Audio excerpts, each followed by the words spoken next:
प्रथमे आपन को अशेष अशेष धन्यवाद कृतज्ञता ज्ञापन करने को चाहिए। बाकी जनसाधारण जो आशीर्वाद स्नेह श्रद्धा सदिच्छा मत नियमित प्रक्रिया मुझे कार्यक्रम कले सब पाखे ऋणी रही। आज अवसर में विभिन्न श्मशान गृहर बांकी एनएसी रे शुभ भित्तिप्रस्तर स्थापन होचे और विभिन्न डेवलपमेंटल वर्क बांकी एनएसी अंतर्गत सब कार्यक्रम आज अनुष्ठित हो। ए अवसर में मु बांकी जनसाधारण को समस्त सहयोग करी दल मत निर्विशेष बांकीर प्रगतिर धारा केमती अब्याहत रही सब नियमित भाव आमको सहयोग करंतु और आशीर्वाद प्रदान। सप्त शरण भाइस चेयरमैन बांकी एनएसी आज निश्चिंत आम मन पकड़ा दिन आज सारा बांकी एनएसी रे जो चर्चिका स्मार्ट स्मशान सरला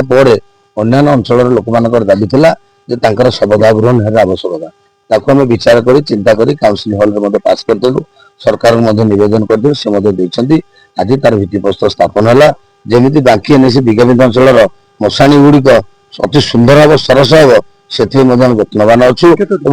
प्राय आज 10टा रु अधिक अवशिष्ट गोटे दुईटा वार्ड जो होनी से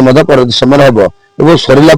निश्चित आपण द्वारा जनबू बांकी विज्ञापित अंचल लोक मैंने कि सुविधा सुजोग शवदाह करेंगे निज स्वर्गद्वार भावे और गाँव सम्मान दृष्टि आज कार्यक्रम हाथ में ऑल दल ए किसी राजनीतिक विचार ना आम समस्ते सब काउंसिलर को स्वागत कर सनातन बेहरा वार्ड नंबर 4 शिशुवार काउंसिलर आज बांकी एनएसी पक्षर जेहेतु चर्चिका मौजार 5 वार्ड श्मशान मेन श्मशानटा हो अन्य कौन वार्ड ग्राम श्मशान शवदाह गृह नाला से परिषद पक्षर प्रति गाँव शवदाह गृह गोटे गोटे करने निष्पत्ति ग्रहण कराई 20 लाख टका अनुदान प्रथम 2 गोटी सब एककालीन पड़ा भाया शवदाह गृह आज माननीय विधायक कर कमल काउंसिलर मान उपस्थित आज आम शुभ